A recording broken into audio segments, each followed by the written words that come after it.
Vai levando a jogada na grande área, foi pela linha de fundo. Boa jogada, o jogo segue. Empurra na área, afasta a Ferrugem.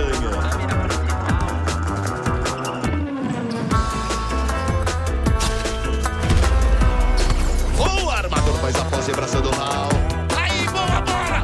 Linda bandeja de Sandoval. Com a Superbet, todo mundo pode ser super. Abra sua conta e ganhe super bônus. Superbet, seja super. De cá, liberados. Oferecimento Superbet, seja super.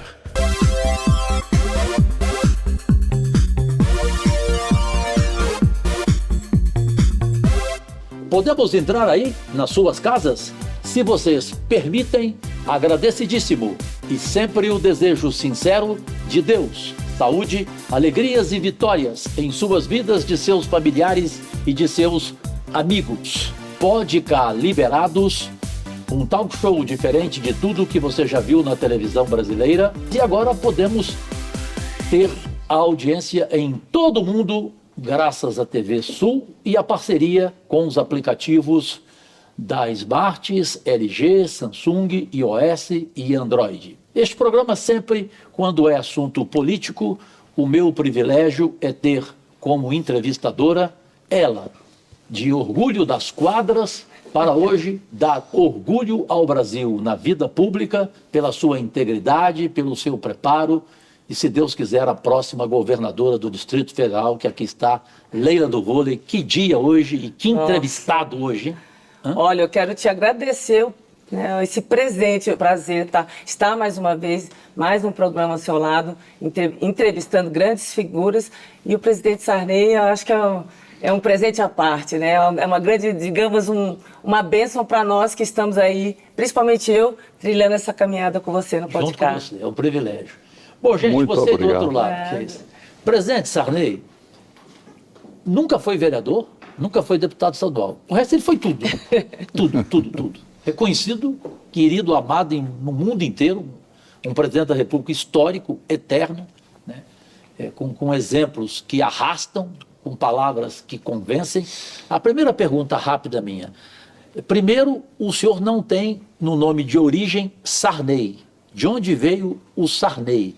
E, completando, além de agradecer esse momento raro de uma entrevista com o senhor, presidente Sarney, chegar aos 94 anos com essa lucidez, quais são as causas e quais são as sugestões para tanta gente que quer chegar? Olha, eu só tenho com o maior débito a graça de Deus. Foi Ele que pôs a mão na minha cabeça e me deu esse destino de tantas responsabilidades que eu agradeço todo dia. Sou um homem que tem muita fé a Deus, essa graça da vida. E o Sarney, por quê? O Sarney era o nome do meu pai. E é uma tradição que a gente vê desde a Bíblia, de quando as pessoas são conhecidas, filho de fulanos. Aí eu era, desde menino, José do Sarney. Aí eu, quando já comecei a escrever, eu incorporei, eu digo, olha, eu tenho que botar José, porque senão ninguém conhece. Se eu for Zé Costa, ninguém sabe quem é. Então aí colocamos José do Sarney, era um tempo que a minha geração também gostava de botar. Ferreira Goulart, por exemplo, foi um grande poeta que o Brasil tinha. E o Ferreira Goulart era meu companheiro de geração, estávamos juntos. Então, ele não era Goulart, era José Ribamar Ferreira. Aí ele botou Ferreira, introduziu um Goulart. E o Bandeira Tribuzzi, um grande poeta do Maranhão, que até hoje o Brasil ainda não descobriu, mas vai descobrir. Ele botou Bandeira Tribuzzi, colocou um Bandeira em homenagem ao Manuel Bandeira. E comigo foi isso, eu botei o nome do meu pai, todo mundo me conhecia, eu vou incorporar. E fiquei José Sarney, não me arrependo e até hoje nem pode arrepender. Carrego a vida inteira. Com certeza. Eu já contei para a Leila, rapidinho, para a Leila fazer a sua abertura, eu tive esse privilégio, então, e que coincidência entre nós dois. Eu, menino com 17 anos, na Rádio Globo, o meu nome era Jorge Costa. E o Fausto Silva, o Faustão, chegou em mim junto com o Osmar Santos e falou assim, eu vou tirar esse nome seu, Jorge Costa. porque você tem um sobrenome de apelido que todo mundo te chama de Cajuru. Então faz igual Sarney, José Sarney, veja o que o homem virou. E você vai virar alguma coisa chamando-se Jorge Cajuru. Aí lá no vôlei, craque. Sensacional. Presidente, mais uma vez, só reiterando aqui a nossa alegria de estarmos aqui com o senhor nesse final de dia.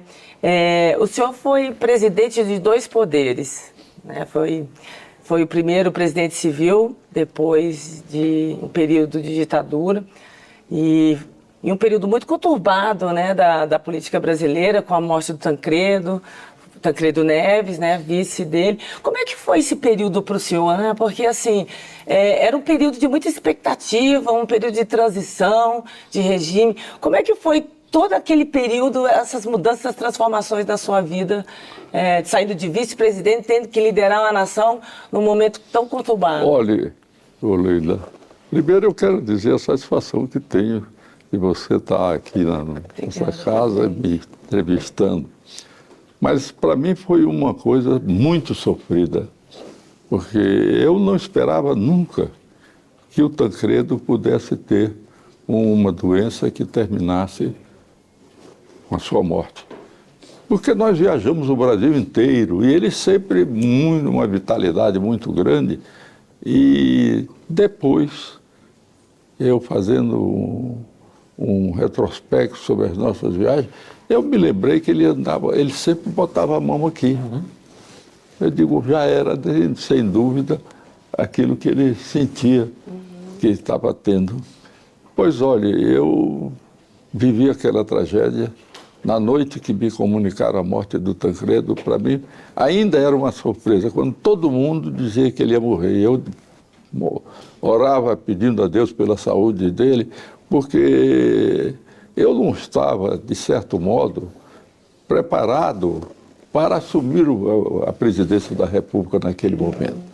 E eu sabia das dificuldades de presidência, principalmente num período daquele de transição. Eu confesso que chorei muito.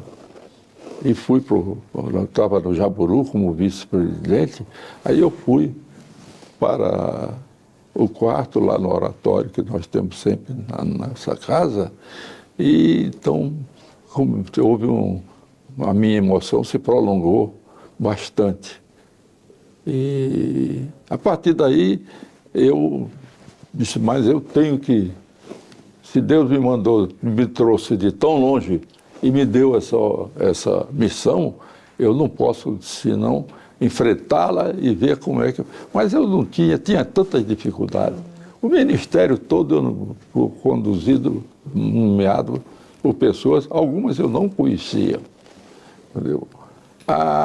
O partido meu não existia, porque nós tínhamos saído para entrar nessa coligação. Mas eu reconheço, e naquele tempo o Aureliano foi quem disse isso, que sem a nossa participação seria difícil a transição democrática no Congresso para funcionar o colégio eleitoral, que Tancredo sempre dizia, olha, eu vim no Brasil, eu vim ser candidato para sepultar de uma vez o colégio eleitoral. Então, e eu tinha que procurar, primeiro ver, eu tive uma grande experiência de homem público, já tinha sido governador, senador por muitos anos, então deputado, então eu sabia, e sempre dedicado a estudar os problemas que tinha o país, e como escritor, alguns livros já publicados. Alguns não, só mais de 100. 120, né? Então, biografia política e literária. Nossa. E livros premiados no mundo inteiro. Aí eu tive que resolver o problema dos militares, resolvi logo, porque eu reuni o Leônidas com os generais que ele achava importante e disse a eles, vamos governar com 2 diretrizes. Primeira, o dever de todo comandante é zelar pelos seus subordinados. Aí os senhores, daqui para frente, ninguém vai fazer ordem do dia com mensagens subliminares para o presidente da República. Sou eu o comandante-chefe, vou fazer a reivindicação. Os senhores levam ao ministro, o ministro vem ao presidente e nós, então, faremos as medidas que forem necessárias. E a segunda, o dever de todo comandante é zelar pelos seus subordinados. Então, a segunda é muito mais séria, porque eu digo, eu vou fazer a transição com os militares e não contra os militares. Porque naquele tempo eles tinham medo de revanche, porque todo mundo tinha uma ala autêntica do PMDB que fazia uma carga em cima deles e fez em cima de mim também para que eu desse uma noção de que... E queriam que eu punisse uns 2 ou 3 militares. Eu disse, vocês sabem que o Exército Nacional, ele foi quem garantiu a unidade nacional. Então, eu não vou fazer eu vou fazer uma amostra. Lembre-se que nós não ganhamos a presidência com revolução, nem com rifle na mão, nem lutando. Nós ganhamos a presidência por uma engenharia política de todos nós, extraordinária, porque então nós temos hoje essa oportunidade de continuar. Então, aí nós resolvemos com os militares. Depois tive problemas, não problemas pessoais, nem de divergência, porque eu não sou homem disso. É de diálogo, de harmonizar conflitos. Aliás, sobre isso, o senhor lembra muito Abraham Lincoln, Leila do Bom. Que o Abraham Lincoln não tinha ódio. Ele não tinha... E tinha uma frase extraordinária que ele... Eu ia falar, mas pode ser o senhor falar que é melhor. Nunca preguei por meu desejo espinho algum no peito de ninguém. Exatamente. Ele não guardava rancor no freezer. Não guardava no freezer. Então, eu iniciei isso, aí todo mundo dizia que o Tancredo não convocaria a Constituinte, porque uma Constituinte é uma coisa difícil de se fazer hoje no mundo, que as reivindicações que trazem e com a rede social de todo mundo, era muito difícil. Então eu chamei Ulisses e disse, olha, eu vou convocar a Constituinte. Ele ficou, não faça isso agora, vamos primeiro ordenar isso. E eu convoquei logo no mês de junho. Então, e como foi esse processo, presidente? Assim, a negociação, a conversa com os parlamentares, processo duro, né? Aí eu tive com ele, porque na verdade eu assumi a presidência como uma coisa que a Constituição obrigava, mas o poder passou para o Paulo Luiz, que era presidente da Câmara, presidente da Constituinte e presidente do partido. Então, mas o Ulisses era um homem público de grandes virtudes, sabe? Então, começamos a nos entender bastante. Embora ele tivesse uma influência grande no governo, de participação, aconselhamento, mas nunca tivemos uma ruptura. A imprensa noticiava que era a briga do Ulisses, mas não tinha briga nenhuma. Nós nos entendíamos, embora ele fosse o político que tinha uma tradição de luta contra o autoritarismo, e convoquei a Constituinte e fizemos a Constituinte. Essa Constituinte foi uma terrível experiência, mas foi o que assegurou a transição democrática. Sem dúvida. Porque sem uma Constituição nova, não teríamos a transição democrática. Não voltaríamos ao Estado de Direito. E estávamos com uma Constituição que tinha um prefácio, quer dizer, que tinha uma introdução que dizia: os comandantes do Exército, Marinha e Aeronáutica resolveram outorgar essa Constituição e tal. Então, isso nós tínhamos que... E fizemos. Mas houve uma política, entrou, e a Constituinte foi marcada pelo desejo de reduzir o meu mandato para 4 anos.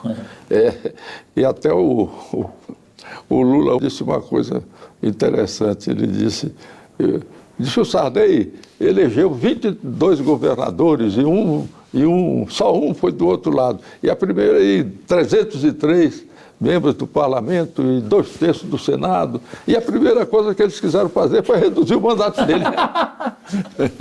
Então, mas na realidade aí eles fizeram uma comissão que foi feita para fazer o anteprojeto da Constituição. Era presidida pelo Passarinho e o Mário Covas era o homem que comandava, o líder e tal. Que tempos, hein? O Mário Covas era um homem também que, meu colega da E hoje Câmara, o Brasil tem Arthur Lira na presidência do da Rio de Câmara. Janeiro, ele foi meu colega em Brasília. Eu fui o primeiro deputado a mudar-se do Rio de Janeiro para cá, para Brasília. Pioneiro. Fui. E aqui ficou, né, presidente? E aqui fiquei já mais da metade da minha vida, aqui em Brasília. Mais da metade dos 94 É, anos. Presidente, primeiro o senhor me deu um troféu aqui antes de começar a entrevista, ao falar do meu trabalho como líder no Senado Federal. Isso todos nós temos que reconhecer, que você chegou no Senado Federal e impôs com a sua personalidade, com a sua cultura, uma liderança que tem hoje dentro do Muito obrigado. do Senado Um troféu para mim hoje, e do senhor. país. Mas a Leila foi muito feliz ao lembrar do Tancredo Neves. Numa conversa entre Tancredo Neves e Paulo Maluf, na disputa do colégio eleitoral, eu fui assessor de imprensa do Tancredo em Minas Gerais. O Tancredo virou e falou assim para o Paulo Maluf: olha, agora você vai enfrentar um profissional e não um amador. Presidente Sarney, o que é ser profissional na política e o que é ser amador? Voltamos já e já. Vai levando para a jogada na grande área, foi pela linha de fundo. Boa jogada, o jogo segue. Empurra na área, afasta a Ferrugem. E o jogo continua pegado, travado no meio de campo. A bola jogada, pega na rede, mas evita mesmo assim o ponto. Lucas Tilde fecha a partida espetacular, Lucas. Com a Superbet, todo mundo pode ser super. Abra sua conta e ganhe super bônus. Superbet, seja super. Ótica Liberados. Oferecimento Superbet. Seja super. Voltamos em rede mundial. Leila do Vôlei e eu, seu empregado público, um ser humano simples, ao lado de um homem histórico na nossa vida pública, enfim, na sua vida literária, que nós vamos daqui a pouco conversar. E a pergunta que deixei é esse comentário do Tancredo Neves para o Paulo Maluf. Você agora vai enfrentar um profissional e não amador. Depois eu perguntei para ele, e ele falou assim: Cajuru, o Tancredo, amador, Cajuru, o único que dá certo é o Aguiar, a si mesmo, porque ele é dono do Bradesco. Então eu queria perguntar para o senhor, o que é ser profissional na política e o que é ser amador na política, presidente Sarney? Olha, eu não, acho que a expressão profissional não é atrativa. Quer dizer, eu digo que o político amador e talvez o profissional seja o que tem a política como uma profissão, com uma oportunidade de trabalho, e quase sempre de maus políticos. E o político que é o bom político é aquele que realmente ele tem como objetivo da política o interesse público, né? A capacidade de fazer aquilo que a política tem como a minha definição, é a arte de ajustar e resolver conflitos dentro da sociedade. Em qualquer setor do Estado, de tudo, enfim, a política é sempre essa arte de harmonizar os conflitos. Numa sociedade de classes, certamente a gente tem que encontrar esse denominador comum. Quando uma parte quer se impor dentro daquilo, quando o político começa a defender os seus interesses e só passa dentro disso, é aquilo que nós chamamos do mal político. Perfeito. Leila do Vôlei, linda. Estávamos aqui comentando que o senhor teve um mandato de governador, presidente, 40 anos de Senado, foi presidente de 2 poderes, o executivo, Aliás, presidente e legislativo. O único com 5 mandatos de senador na história dos 200 anos do Senado, superando inclusive o Rui Barbosa, né, que teve 34 anos. Pois é. Aproveitando que o Cajuru falou com essa extensa trajetória dentro do Senado, qual foi o seu maior desafio como senador? Porque hoje nós estamos senadores, os dois, eu presidente da Comissão de Meio Ambiente, e Cajuru liderando ali, né, junto com o governo, esse desafio de um momento em que a nossa democracia, né, principalmente no dia 8 de janeiro, foi ameaçada. Para nós, assim, enquanto senadores, nós temos inúmeros desafios que nesses 40 anos, para o senhor, enquanto senador, presidente do Senado, do Congresso Nacional, qual foi o seu maior desafio? Olha, eu acho que o Senado, eu tenho um grande apreço pelo Senado. Eu acho que é uma instituição que é a cúpula, quer dizer, do regime e, ao mesmo tempo, tem sido, ao longo da história brasileira, de uma grande importância. Foi o Senado quem assegurou a unidade nacional. Sim. Porque com o Senado vitalício, que hoje para nós é um absurdo, de a vida inteira, mas naquele tempo, que o país ninguém sabia, e que os senadores, o que era o país, até onde ele tinha, fronteiras, nada disso. Eles viviam num vazio pensando naquele imenso território, e ao mesmo tempo os senadores, eles iam a cavalo para o Senado. Esses homens eram extraordinários, mais ricos de carruagens, mas a grande maioria ia a cavalo, amarravam seus cavalos na porta. E essa gente, a primeira coisa da independência que eles fazem, com o Zé Bonifácio na frente, é pensar no país que eles iam construir. Então nós vemos aquela Constituinte de 23, que depois foi dissolvida pelo imperador. Eles falavam em universidade num tempo que ninguém sabia o que era universidade. Eles falavam em liberdade quando as pessoas não existiam nem habeas corpus, né?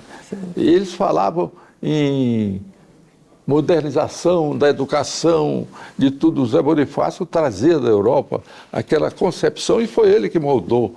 E é muito precisa a importância do Zé Bonifácio com a denominação do patriarca da independência.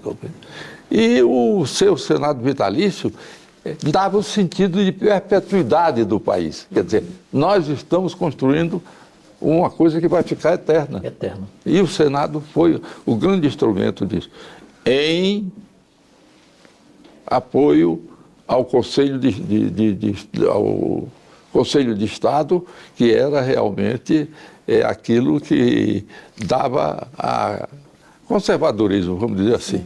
Então vem Dom João VI, que tratou de resolver o problema da propriedade, a importância que ele achava que era acima de tudo. Vem a República e trata dos direitos individuais. Então, o Rui Barbosa então construiu o civilismo que o Brasil passou.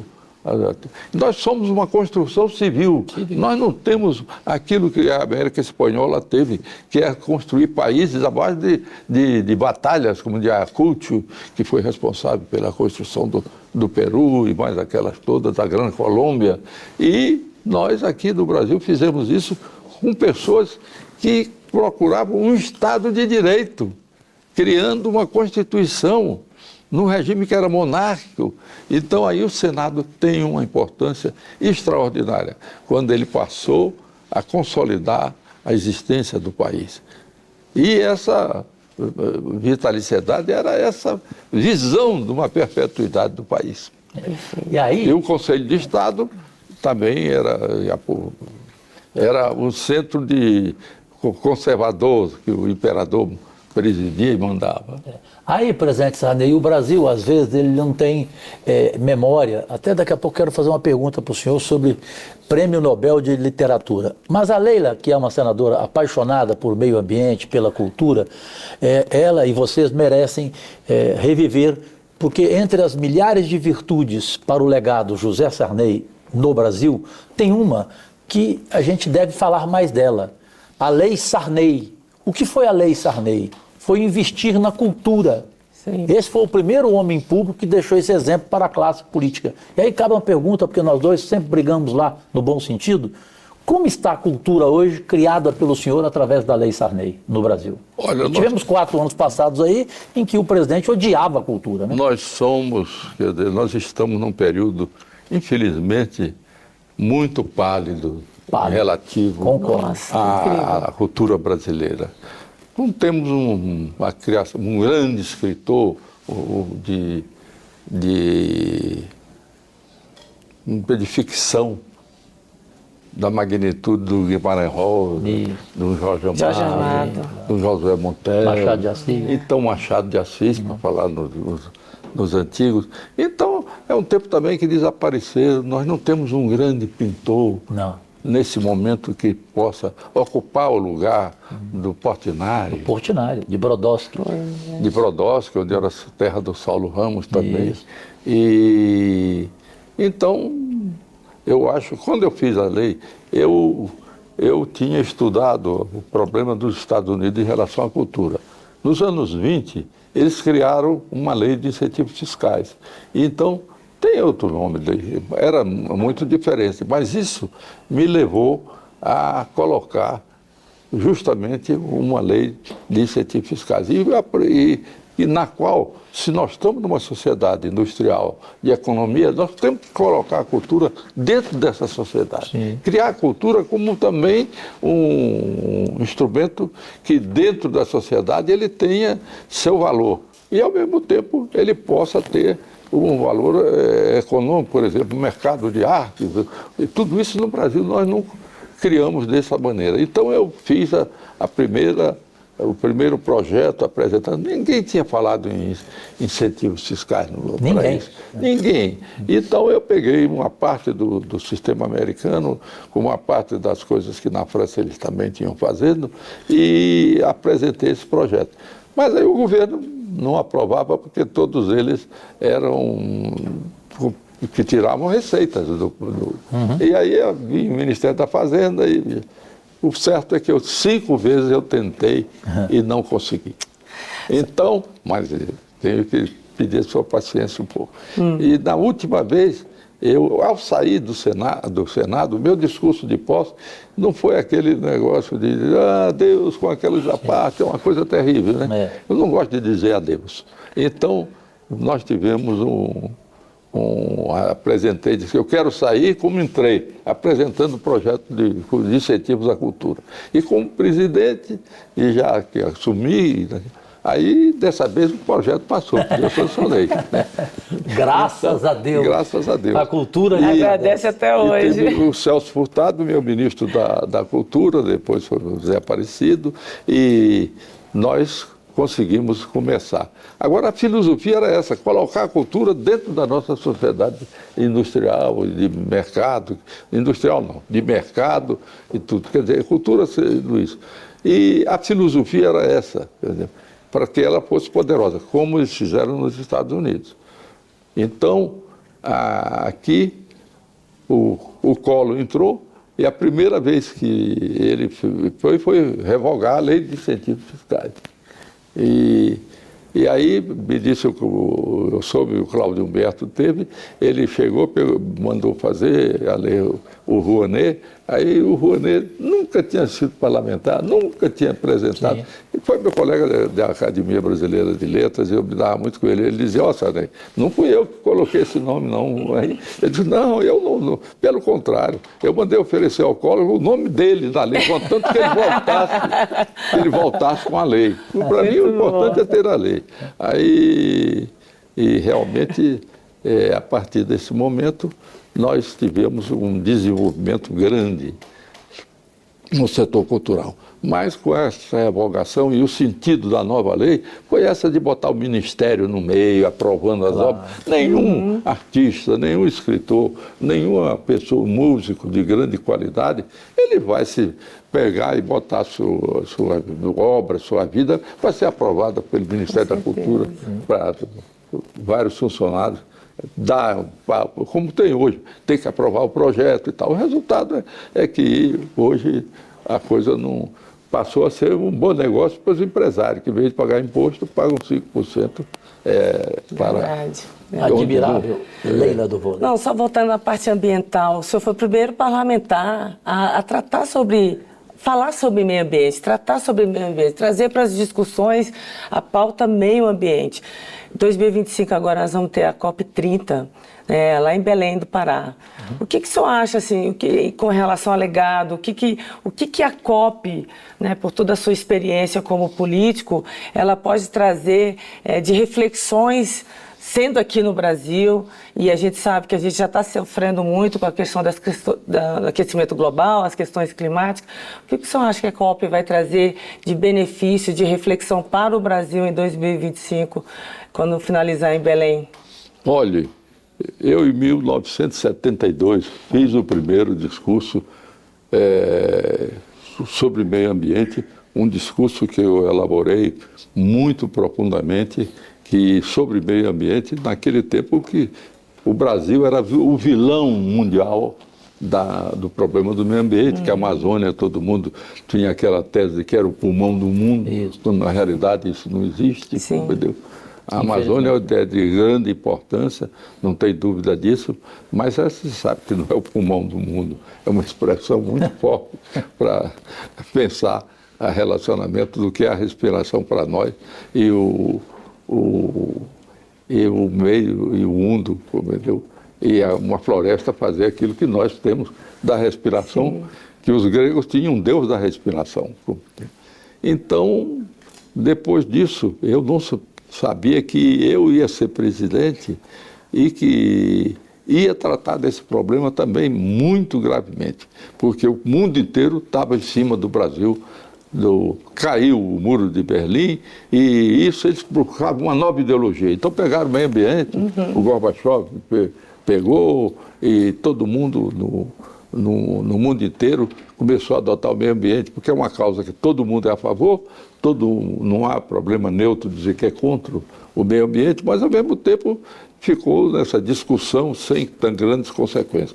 Eu, naquela época de presidente, a primeira coisa que fiz foi criar o programa Nossa Natureza, que na realidade foi um grande programa. E em seguida, eu mandei o nosso homem da Relação Exterior, o Paulo Tasso, que era secretário-geral, disputar que nós fôssemos a sede da segunda conferência sobre o meio ambiente de Estocolmo. Então, dia 2 de setembro que se instalava lá. Então, fizemos isso e conseguimos um acordo com aquela, eu já não me lembro o nome corretamente, não quero pronunciar errado, uma grande defensora do meio ambiente mundial, que era secretária de primeira-ministra da Suécia. Então, fizemos um acordo com a Suécia de ela não disputar, ser a secretária-geral da conferência aqui no Brasil, que ela foi, contanto que a conferência foi feita no Brasil. Então, ela se realizou já depois que eu tinha deixado a presidência. Mas foi um sucesso e é uma marca que temos sobre isso. Eu acho que essa de Belém é a continuidade das Nações Unidas em mobilizar todo mundo sobre o problema fundamental, que é essa. Nós temos que tratar da terra que Deus nos deu para viver. Nós não podemos fazer isso, dilapidar e da maneira como todo mundo vinha fazendo. E, na realidade, hoje há uma consciência mundial, sobretudo sobre o clima, das mudanças que existem baseadas na ação do homem, né? Que passou a ser o maior poluidor da natureza. O maior. Presidente Sarney, infelizmente eu tenho 50 anos de carreira nacional em televisão, rádio e jornais, e eu lamento muito que grandes entrevistadores tenham tempo limitado para entrevistados raros, Leila do Vôlei. Nossa Senhora. Né? E aqui fica uma pergunta para o presidente José Sarney, continuarei dividindo, evidentemente, prazerosamente, com Leila do Vôlei, das quadras de orgulho, hoje para a vida pública, ela como senadora. Presidente Sarney, um brasileiro foi a Estocolmo e ele estava lá com vários homens que decidem o prêmio Nobel, seja da medicina, seja da literatura e tal. E ele fez uma pergunta: por que o Brasil nunca teve um homem merecedor de um prêmio Nobel? Nós estivemos muito perto de um prêmio Nobel. porque quando foi o Saramago, Sim. quem ia ser escolhido era o Jorge Amado. Mas o Jorge Amado, finalmente, ele tinha recebido o prêmio Stalin, que era do mundo comunista, o prêmio mais alto da literatura. Então, aí a comissão encarregada do Prêmio Nobel, que é tradição há muitos anos, ela resolveu que não podia dar o prêmio ao Jorge Amado. E aí escolheu o Saramago como escritor. Que eu, aliás, não concordo. Eu achei que tinham melhores escritores do que o Saramago de Portugal naquele tempo. Albertina Berta Luiz, por exemplo, ela é uma grande romancista portuguesa, e ela é Alçada Batista também. E, no entretanto, eles escolheram o Saramago. Ele construiu um nome muito grande lá, então isso fez com que, na realidade, o primeiro prêmio que era do Jorge passou para ele.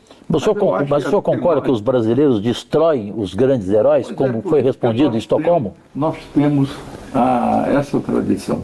A gente chega, se é o presidente da República, todo mundo fala disso, daquele mártir, se é o grande médico, aí a mesma coisa. Nós temos esse defeito. Nunca encontrar as qualidades. Não valorizar a prata da casa. Olha, pessoas ruins. Na realidade, isso aconteceu. Porque nós temos o Machado de Assis, que podia ter sido o prêmio Nobel.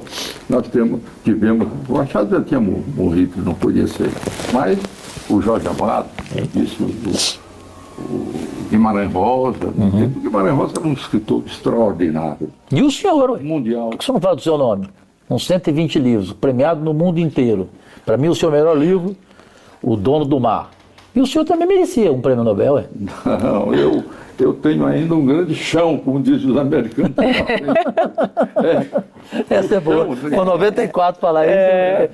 Leila, linda. Eu vou voltar para a política, presidente. Rapidamente aqui, o senhor foi a figura que liderou a redemocratização no país. Qual foi o seu sentimento quando o senhor viu aquelas cenas de depredação, né, do Congresso, né, do STF, enfim, naquele 8 de janeiro? Qual foi o seu sentimento? Um sentimento de duas faces. A primeira, aquele revolta interna, aquela minha mágoa de que o país apresentasse uma cena daquela natureza, aquele vandalismo, os objetivos que ele tinha e tudo. E a outra, sem dúvida, era uma positiva, como é do meu feitio, que era que as nossas instituições, a transição democrática que eu participei como protagonista, eu acho que ela tinha sido tão forte que já aguentou 2 impeachment de presidente e aguentava uma tentativa dessa de desestabilização da estrutura legal do país, entendeu? E a nossa Constituição de 88, ela tem muitos defeitos. Eu acredito que todo mundo concorda nisso. 2 capítulos, para mim, são importantíssimos na Constituição. A dos direitos humanos e a dos direitos sociais. Que ela colocou, porque na convocação eu dizia isso, e vou repetir o que já disse aqui. No Império tratou-se de consolidar a propriedade. Na República, a prova de valores individuais. Mas nós começamos, então, a ter os direitos sociais a nível constitucional dentro da Constituição de 88. É a mais longeva que nós já tivemos, sem hiatos, quer dizer. Então, é uma grande coisa do Brasil. E eu incorporo a minha carreira política, porque é a oportunidade que Deus me deu, em primeiro lugar, de fazer uma coisa de contribuição mundial. Sabe o que é? Que ninguém quase fala. É o problema atômico, que é o problema mais sério do mundo. Nós somos o único continente do mundo que não tem armas nucleares. Por quê? Porque eu e o Alfonsin, nós nos reunimos e resolvemos acabar com aquele pacto, aquela luta Brasil-Argentina, quem chega na frente da bomba, não sei o quê. E a partir daí, nós fizemos isso, os brasileiros ficaram tranquilos. E eu apresentei nas Nações Unidas uma moção de que do Atlântico, paz no Atlântico Sul, quer dizer, foi aprovada. Quer dizer, nós hoje temos a cobertura das Nações Unidas que no Atlântico Sul, quer dizer, não pode passar arma nuclear. Isso é uma coisa fantástica. Como a lei dos remédios para a AIDS, que foi feita também, apresentada por mim. Nunca ninguém tinha falado nisso. No dia seguinte da conferência de Vancouver, aí eu liguei para o Davi Wipper e o Davi, ele me disse que havia de novo e eu apresentei também um projeto dessa natureza, de cotas. Ninguém tinha nunca discutido o problema de cotas no Brasil. A lei de cota para os negros, ela realmente foi aquela que eu apresentei, estabelecendo cotas para as universidades, concurso público, etc. Então, essa foi uma revolução naquele tempo. Eu me lembro que o Fogaça, que era o senador gaúcho, ele me aparteou dizendo, a partir de amanhã, essa coisa que o senhor está fazendo de cota vai entrar no debate brasileiro. Entrou. Sim. Entrou, mas acontece que vocês que são parlamentares sabem disso, eu já fui tanto tempo. O pessoal pega, que às vezes, as iniciativas da gente, sai e aí tomam. Então, quando o filho é bonito, todo mundo é bonito. Aí o pai, que é meu amigo, gosta disso, chegou e me consultou. Eu devo incorporar a sua lei no Estatuto de racial? Eu digo, pois não, eu quero é que saia isso. Já foi motivo de pronunciamento pelo tribunal. Como também das leis de incentivos fiscais. Fiscal também, já falei. Aí tiram da gente. Presidente, muitos governadores, senadores, não sei se é a mesma coisa com a Leila, falavam, Cajuru, só você fazer uma pergunta, porque na altura da sabedoria e da história de José Sarney, o eterno presidente, ele pode responder. Qual a diferença para o senhor no cargo de presidente da República de Jair Bolsonaro e Lula? Olha, eu nunca gostei de fazer comentários pessoais. Não, estou falando como político, não pessoal. Como político, mas inclui o desempenho dele. Nem dos meus antecessores, nem dos meus sucessores. Eu acho que aí, inclusive, da margem que eu tenha tomado uma posição, quer dizer, de censurar, aí o pessoal, quando eu censuro, disse, por que você não fez? Não é? E eu fico dizendo que tem as circunstâncias. Eu acho que todo presidente vive as suas circunstâncias, tá? Então, e não acredito que eles possam ter o interesse de ser contra o país ou fazer alguma coisa contra. O senhor é admirador de Lula, né? A do Lula, ele foi meu adversário, o PT fez o diabo. Uma vida. Eu lembro. Mas, quando ele foi candidato, eu, na realidade, apoiei o Lula. E, graças a isso, ele diz, e eu e o Zé de Alencar fomos importantes para a sua eleição. Porque o Zé de Alencar, no setor empresarial. E que eu, no setor conservador e militar. Quer dizer, quando se o Sarney está apoiando, é porque, na realidade, nós podemos ter certeza de que ele não vai fazer coisas que possam perturbar o país e a gente. Perfeito. Leila. Posso fazer uma pergunta? Não, pode não. Aproveitar esse momento. Aproveitar esse momento, como eu falei, o senhor foi presidente de 2 poderes. E a gente vê hoje, né, tanto no governo anterior como agora, esse conflito entre os poderes. Uma hora é o legislativo com o judiciário, outra hora é o legislativo com o executivo. Que conselho o senhor daria? Como o senhor enxerga esses conflitos que talvez são gerados pela mídia? A gente sabe que muito desses relacionamentos se resolve entre 4 paredes ali nos gabinetes. A gente sabe que a relação, muitas vezes, o que é dentro do gabinete não é a mesma para fora. Mas como o senhor enxerga esse momento de conflito entre os poderes? O senhor que foi presidente, tanto como presidente da República, do Executivo, liderou o chefe do Executivo, como do Legislativo, presidente do Senado. Você quer dizer essa triste polarização também, não, né? Esse conflito entre os poderes. Sim. Toda hora é uma hora o Legislativo brigando com o Executivo, outra hora é o Executivo brigando com o Judiciário, enfim. Como o senhor enxerga esse momento de polêmica? Eu vejo uma coisa estrutural. Quer dizer, a pior coisa que o movimento de 64 fez foi ter acabado com os partidos políticos. A partir daí, partido político é onde a gente tem a sua formação política. Eu fui da UDN, que era um grande partido. Mas eles não, os partidos brasileiros, depois, não tem democracia interna. Então as cúpulas passaram a dominar e a tomar, e eles muitas vezes não participam nem do parlamento, mas são que distribuem. E agora então, com essa quantidade de recursos dados aos partidos políticos, ele saiu um canal que só se preocupa com essa parte relativa a recursos que tinha. Então, isso acabou com a formação de lideranças. Quer dizer, hoje não tem... Eu cheguei como deputado, eu tinha 25 anos, e no Rio de Janeiro, e o Flores da Cunha era deputado também. E ele chegava com uma sua gravatinha vermelha, aqui, com aquele jeito uma figura interessantíssima. Aí eu estava na fila aqui, não tinha painel eletrônico, não tinha nada disso. Tinha uma cabinezinha com uma capa vermelha que a gente fazia assim, entrava, fechava para votar. Né?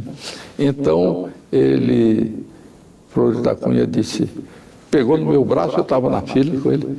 De onde vem isso? Ele disse, do Maranhão. Isso aqui já é jardim de infância? Então, mas eu queria citar isso do tempo, porque eu era deputado. O líder da nossa bancada, da UDN, era o Otávio Mangabeira. Carlos Lacerda, de quem eu fui vice-líder da banda de música, eles tocavam trombone, violino e tal. Eu reco-reco, né? Reco-reco.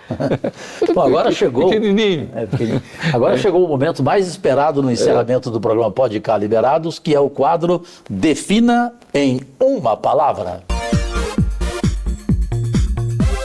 Sempre começo com Leila, do vôlei e do Brasil. Tancredo Neves. Extraordinário estadista. Fernando Collor. Collor foi um homem de sorte que, infelizmente, ele foi um homem de sorte. Em uma palavra, Michel Temer. Um excelente constitucionalista. Em uma palavra, Leila. Lula. Lula é um animal político. Essa é boa, eu falo isso. Boa, boa. Ótimo, essa é ótima. Jair Bolsonaro, em uma palavra. Infelizmente, ele não tinha uma estrutura para ver a presidência como de uma maneira global. E foi muito vítima da sua inexperiência. Dilma Rousseff, em uma palavra. Dilma era uma mulher muito competente, estudiosa, mas não chegou a exercer uma liderança política. Senado Federal. O Senado a grande instituição do país. Se vocês têm essa responsabilidade. Quando eu fui presidente do Senado, eu mandei fazer um livro que contratei o Valmirei Chacon sobre o Senado, para que os novos senadores pegassem e lessem o que é a estrutura do Senado. Eu acho que o Senado, tanto que eu considero que eu fui um homem que modernizei o Senado. Quando nós chegamos lá, não tinha também... O Senado era do século XIX. 6 meses atrasada a ata que era feita à mão. Entendeu?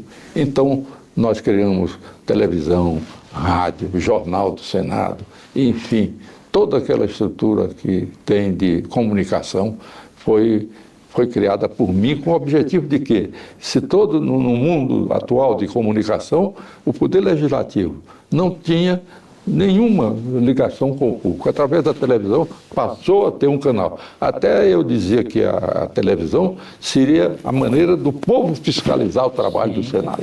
Então, a televisão se consolidou, os outros poderes começaram a copiar o Senado, nós começamos a fazer no Supremo Tribunal Federal, quis fazer, e o Fernando César Mesquita foi um grande secretário que nós tivemos lá no Senado.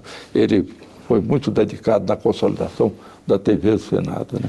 E hoje é um instrumento a serviço dos senadores. Graças a Deus. Graças a Deus. Ainda no quadro Define uma Palavra, O senhor a conheceu com 16 anos, ela tinha 14 anos e até hoje vocês dois juntos. Em uma palavra, Dona Marli.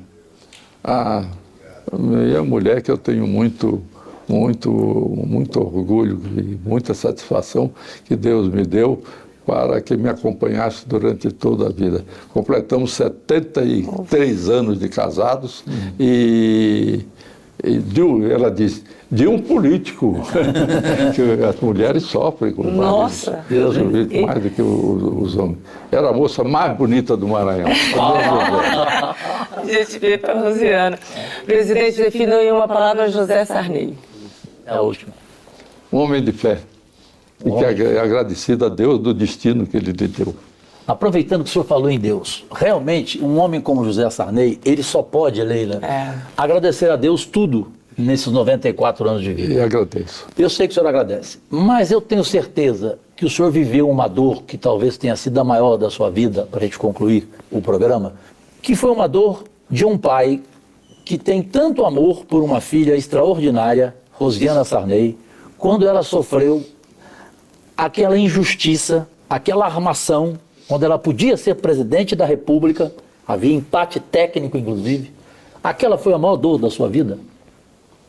Eu digo que não, eu não reclamo. Eu acho que a Rosiana tem grandes estudos. Ela foi 4 vezes governadora do Maranhão, foi senadora, Extraordinário. Foi deputado federal. Então, mas aquilo foi uma coisa que começou no Brasil, a introdução da polícia dentro da política, entendeu? Então, do governo, porque a partir daquele momento eles armaram tudo aquilo, quer dizer, e sabiam, quer dizer, montaram, foi uma montagem. Foi a armação. Hoje já se sabe que é uma armação muito grande que foi feita. Eu não quero citar nomes, não quero de nenhuma maneira reviver, nem vale a pena. Quer dizer, mas eu tenho certeza de que ela já ganhava do Lula na pesquisa. Estava na frente. Estava na frente. No Datafolha. Ela estava na frente. Leila, alguma curiosidade para fechar? Nada, só agradecer mesmo essa oportunidade, presidente. A gente não pode deixar de ouvir pelo menos um sim ou não dele. O senhor é a favor ou contra? O senhor é a favor ou contra uma iniciativa minha, propositura minha? O fim da reeleição no Executivo, passando o mandato de 4 para 5 anos e alinharmos as eleições a cada 5 anos e não mais a 2 anos, a cada 2 anos. Olha, eu sou a favor. Que alegria. Ganhei um ano. Naquele tempo que foi votada a reeleição, o meu voto e do Pedro Simão foi no sentido de nós darmos 6 anos para o presidente da República, porque na realidade 4 anos é um período pequeno, Muito para organizar. mas 6 anos é um período bom para que se faça um governo completo, mas sem reeleição. A reeleição, sobretudo, presidentes, governadores, mas dos prefeitos do Brasil inteiro, a gente tem que lamentar. Muitas vezes ela não atingiu seus objetivos. Não. E naquele seu livro sobre a democracia americana, ele diz que das coisas, das instituições que ele tem, a pior é a reeleição. Porque o presidente já chega pensando na reeleição. Então faz tudo e aí não quer criar caso, quer por força, e faz maus governos. O veneno para eles do mau governo. Então eu acho que eu votei dessa maneira. Foi dessa maneira que eu votei. Mas aí foi avassalador o trabalho feito pela reeleição e nós tivemos então essa reeleição feita. Mas é bom, que saiba que você também pensa assim e que já apresentou um projeto dessa natureza. E agora, eu acho que o Brasil tem um encontro marcado aí no futuro com uma grande reforma da parte, porque o grande problema nosso é realmente a parte política, quer dizer, nós temos que consertar a parte dos partidos. Não há democracia forte sem partido forte. Sim. E não tendo democracia interna dentro dos partidos, eles começam a ser o veículo para interesses, para outras coisas, e não a formação de lideranças. Perfeito.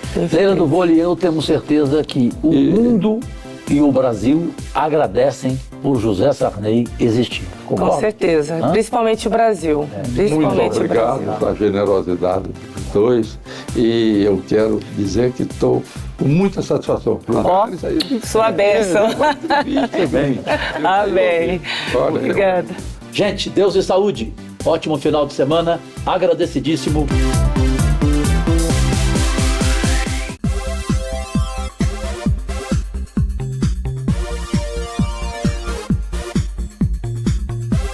Vai levando, agora a jogada na grande área, foi pra linha de fundo. Boa jogada, o jogo segue. Empurra na área, afasta a Ferrugem. E o jogo continua pegado, travado no meio de campo. A bola jogada, pega na rede, mas evita mesmo assim o ponto. Lucas Tilde fecha a partida espetacular, Lucas. Com a Superbet, todo mundo pode ser super. Abra sua conta e ganhe super bônus. Superbet, seja super. Ótica Liberados. Oferecimento Superbet. Seja super.